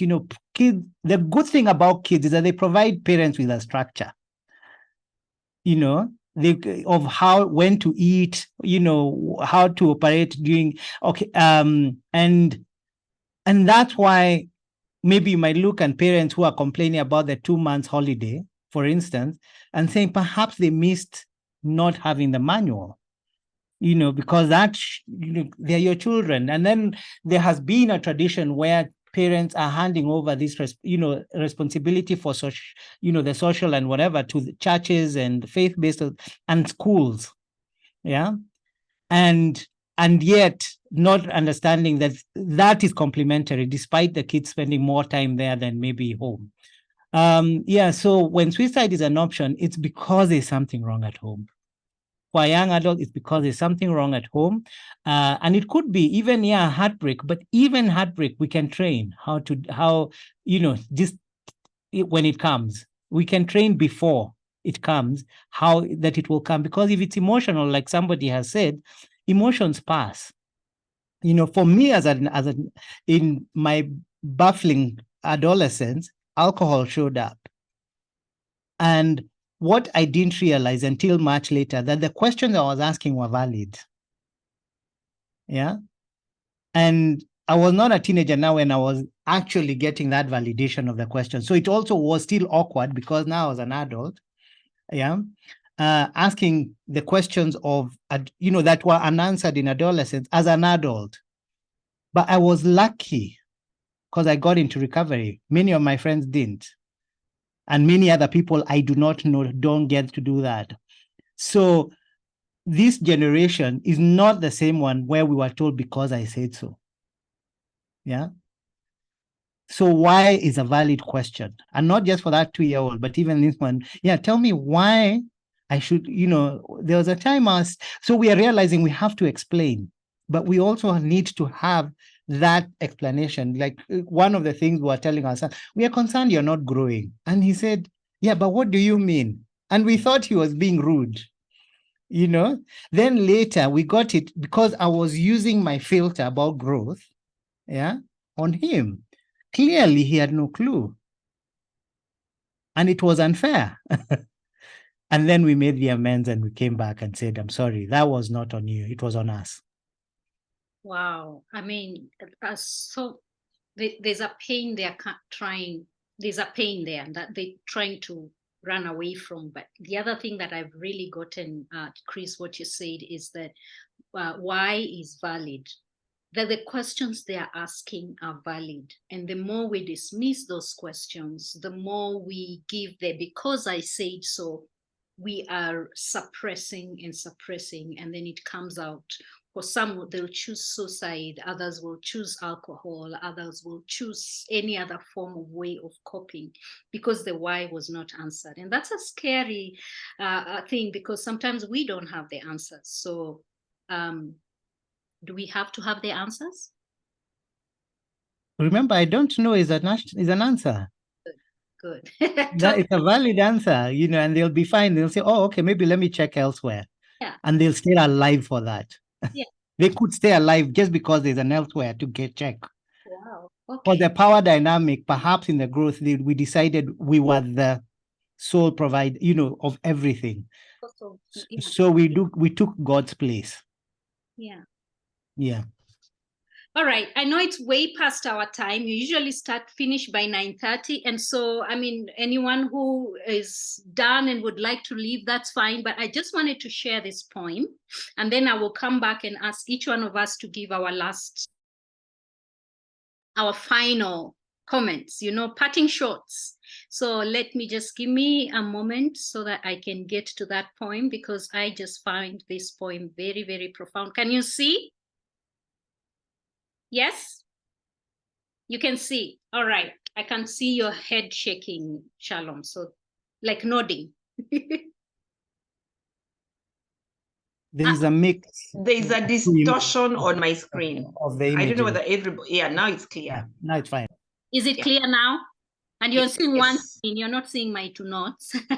All right. Yes. It's on Children by Khalil Gibran. It says, your children are not your children, okay? They are the sons and daughters of life's longing for itself.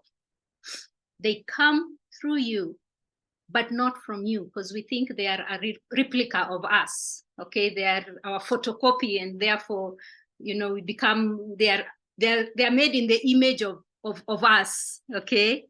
And though they are not with you, and though they are with you, yet they belong not to you. So I think what I'm inviting you then here, depending on your faith, depending on where you are at in this whole space, if your children are not your children, who do they belong to? Because we are stewards. They've been given to us to take care of, but there's a space that they are going. Who do they belong to? You complete that sentence for yourself.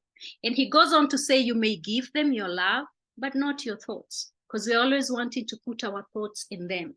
You can give them your love, you can give them your attention, you can give them all the wonderful things, but remember they have their own thoughts. And I'm sure many of us here have experienced children having their own thoughts, okay? During the power struggles, during the back and forth of pushing, they have their own thoughts. Should we let's accept that. Let's accept that the reality, that we may house their bodies, but we cannot house their souls. What belongs to the souls of our children? What belongs to your soul? It's your memories, your thoughts, how you interpret things, your beliefs, and all that. You cannot house their thoughts. So it's inviting us to understand them. Even as we are going into that journey of our understanding ourselves.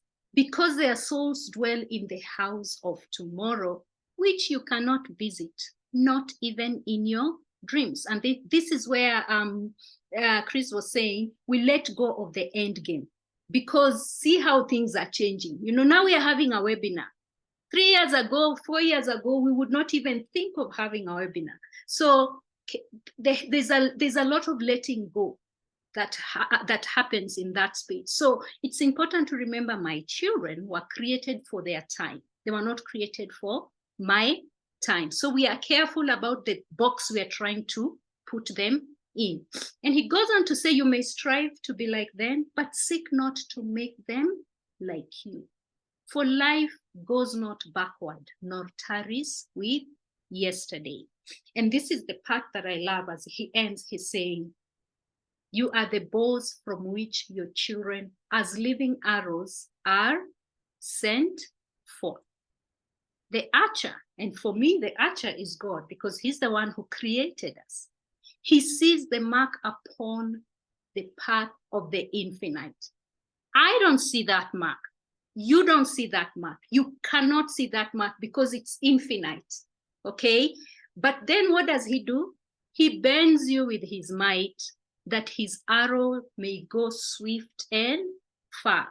And many of us are here, even the questions that we are asking, the perplexities that we have, are all around those moments of bending. We keep feeling like we are being bent, okay? We because of the struggles, because of those perplexities we have. And how about we see it as us being bent in those moments so that his arrows may go swift and far.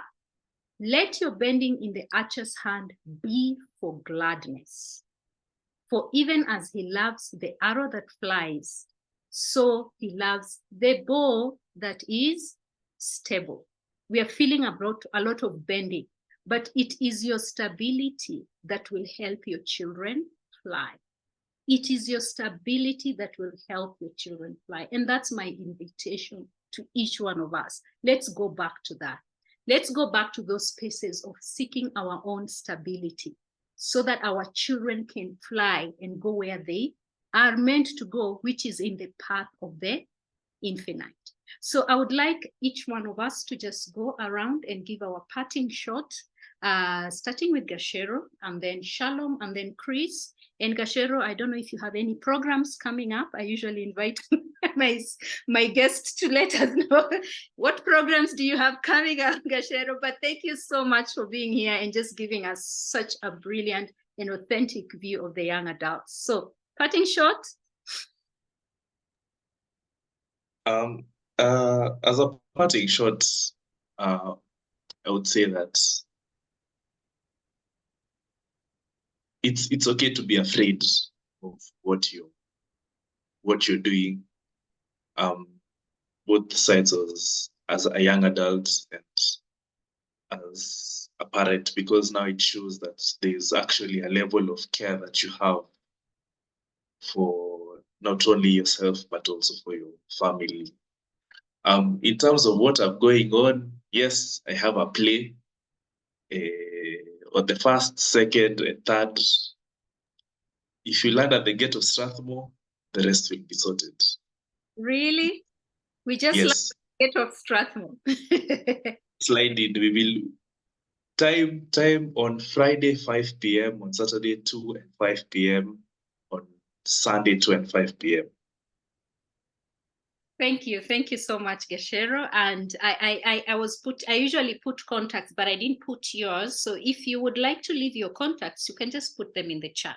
Okay, I had not asked for your contacts, but I had asked for the others. So thank you so much. It is okay to be afraid because it means that you love. It's coming from a place of love. Shalom. Thank you so much for having us. I mean, this was a nice session. As usual, like you said, time is never enough. So I would say to the young adults on the call, have your own picture of the adult you want to be, right? So that you're actually moving ahead based on something that you're seeing, as opposed to moving ahead based on something that you're fighting. Your parents already have a picture of who they want you to be, and therefore they're parenting you in that direction. You need to have your own personal picture of who you want to be so that you're growing up in that direction. So that's what I would say for the young adults. And for the parents, I think our primary job is to support and cheer on. Even as we are saying shaping, we started the shaping when they were young, but our job right now is to support and cheer them on as they're going through this. There's a question somewhere about at what stage should your young adult move out? It really depends on what they're doing with their life, right? So the minute you have taken your child to high school boarding, they've moved out. You're only seeing them 3 months a year. So after that, it's just to prop them up and help them stand on their own. So they should move out when they're ready. So our job really as parents to young adults is really just to cheer them on, support them, allow them to make mistakes, but be the place that they can land on, to lick their wounds, heal, and go back out to fight. Yeah, it was enjoyable. Nice meeting you, Gasher. It was great being on the panel with you. Yeah. Thank you. And any programs coming up, Shalom? Oh, yes. We have some short courses being offered. I run an organization called Retro Group. And so we are running some short parenting courses with ILU, International Leadership University, starting January. And I think I will give you details about that and you can share also on your network. So we have parenting classes starting in January, and we have ongoing self-care programs that just basically help us look at how stress treats our bodies and what to do about it. So those are also coming up in January. Yeah, thank you.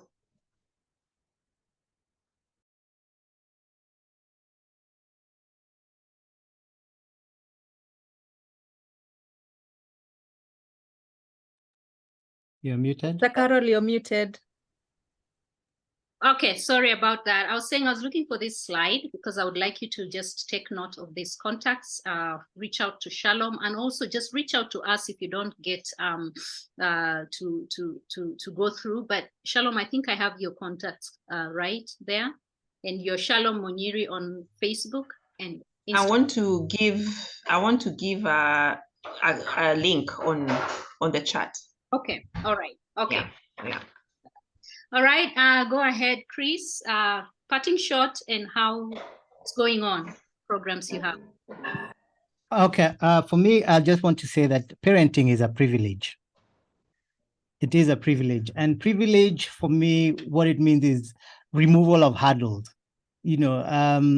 and obstacles. So our job, I feel, as parents, is to ensure that the hurdles, that as privilege keepers or privilege trustees, is to just get the hurdles out of our children's lives. And we will get wisdom because a privilege giver comes with the whole package if we ask. So there will be help, there will be guidance, there will be power, and there will be knowledge. Our job is to the same things we are talking about the young adult is to trust and to reach out for it and ask for it, relentlessly. But parenting is a privilege. At the moment, I'm a therapist. I was going to say just a therapist.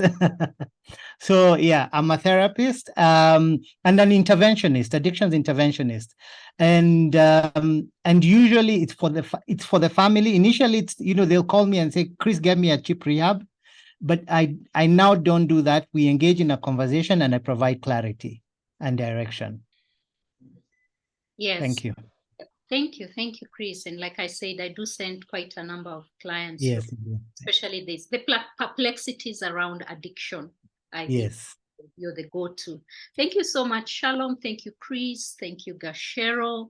We had an amazing time. And I would just like to ask for those who are still here to stay just for a few more minutes so I can also tell you about the programs at Stawi. These are our contacts. Let me start with that so you can take a screenshot of this.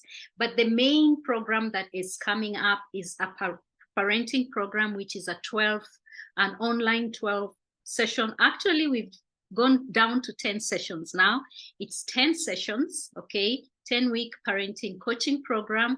We are going to have them on Thursdays and on Saturdays starting next year in February. And these are just a brief of the areas that we cover. Self-awareness. We've been talking a lot about self-awareness. So just giving the tools to develop that muscle of self-awareness, but also understanding your child, not just yourself, but also your child, so that you know what is it that, what triggers my child? What do I need to know to understand my child better so that I provide what I parent from a place of connection and a place of understanding and a place of empathy. And then now that I'm self-aware and I understand my child better, how do I then create a consciously create a conducive environment for my child to thrive?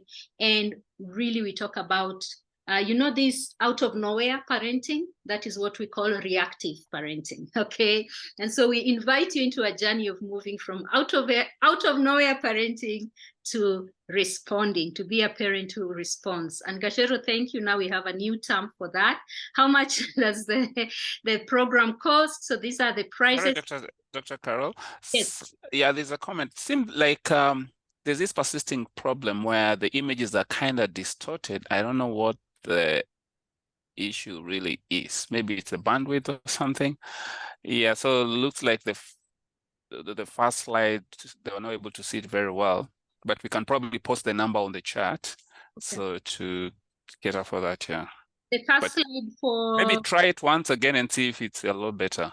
Okay, let me just do a different way of sharing from advanced to basic and see if it will make a difference. To end this show and do it differently. So if you could just give me a second so that I move from, I go to basic. All right.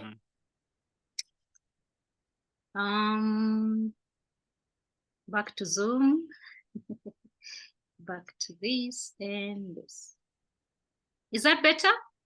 Do you think? Fantastic. Yeah, it looks a lot Right. better. This is Okay, okay. let me Super. start with the slides there that had the contact so that now we are clear. I hope that is okay. And then I can move then to our contacts. Take a screenshot of that. I know that we are losing people as we go, but that's still okay. That's still okay. I was talking about this program. We're starting on the next one starts on the 1st of February. Okay, 1st of February and 3rd of February. These are the prices. So what I'm going to ask is for the team to put all the other information in the chat, and we'll be reaching out to you so that you can join us, because we have a sale going on right now. If you pay 2,000 shillings registration by Sunday the 3rd, then you get a discount.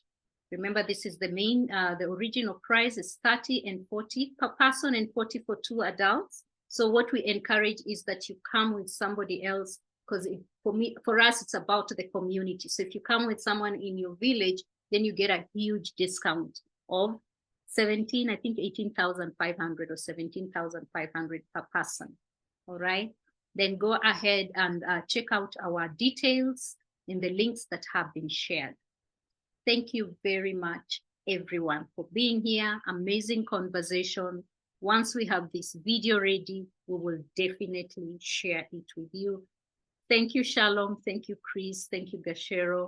I really, really thank you for being here and for your contribution. Everyone else, for your engagement, for being interactive, for staying through up to now and going way beyond your time. God bless you. Now, this is the time we usually just ask you to turn on your video, please, and spotlight us, okay? And highlight us so that whoever wants to say bye can say bye.